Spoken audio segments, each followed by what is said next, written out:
SSP city Arif अजीज की हिदायत पर फौरी कार्रवाई करते हुए हिंदू बिरादरी के मंदिर से चोरी होने वाले तमाम सामान बरामद कर लिए हैं, जबकि टारगेटेड कार्रवाई करते हुए 17 घंटे के अंदर मुलजिम को गिरफ्तार कर लिया है। मजीद क्या तफसीलात हैं जानते हैं chief crime reporter Faizan Khanzada से भी मजीद अपडेट्स लेते रहेंगे। आपको बताएं कि एसएसपी सिटी आरिफ अजीज की हिदायत पर फौरी कार्रवाई करते हुए हिंदू बिरादरी के मंदिर से चोरी होने वाले तमाम सामान बरामद कर लिए गए हैं, जबकि टारगेटेड कार्रवाइयां करते हुए 17 घंटे के अंदर मुलजिम को गिरफ्तार कर लिया गया। मजीद क्या अपडेट्स हैं जानते हैं chief crime reporter Faizan Khanzada से। जी फैजान, अपडेट कीजिएगा।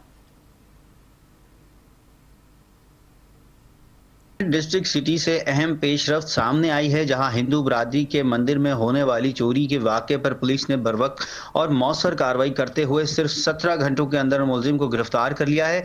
पुलिस के मुताबिक ये वाक़या गुज़िश्ता रोज़ नबी बख्श थाने की हदूद डोली खाते में वाक़या हिंदू मंदिर में पेश आया था, जहां नामालूम मुलजिम ने मंदिर से कीमती सामान चोरी कर लिया था। वाक़े का मुकदमा फौरी तौर पर नबी बख्श थाने में दर्ज कर लिया गया है, जिसके बाद एसएसपी सिटी आरिफ अजीज की हिदायत पर मुलजिमान की गिरफ्तारी के लिए खुसूसी टीमें तश्कील दे दी गई हैं।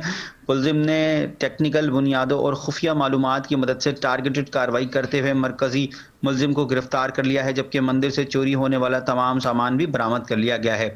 जबकि पुलिस के मुताबिक गिरफ्तार मुलजिम के खिलाफ कानूनी कार्रवाई की जा रही है और मजीद भी तफ्तीश अमल में लाई जा रही है, जबकि हिंदू बिरादरी और मंदिर के मुंतज़मीन ने सिंध पुलिस की बरवक्त और मौसर एक्शन को सराहते हुए शुक्रिया अदा किया है और इसे अक़लियतों के तहफ़्फ़ुज़ के हवाले से एक मुस्बत इक़दाम करार दे रहे हैं। जी तफसीलात के जी लिए देखिए, शुक्रिया डिस्ट्रिक्ट फैजान। सिटी से अहम पेशरफ्त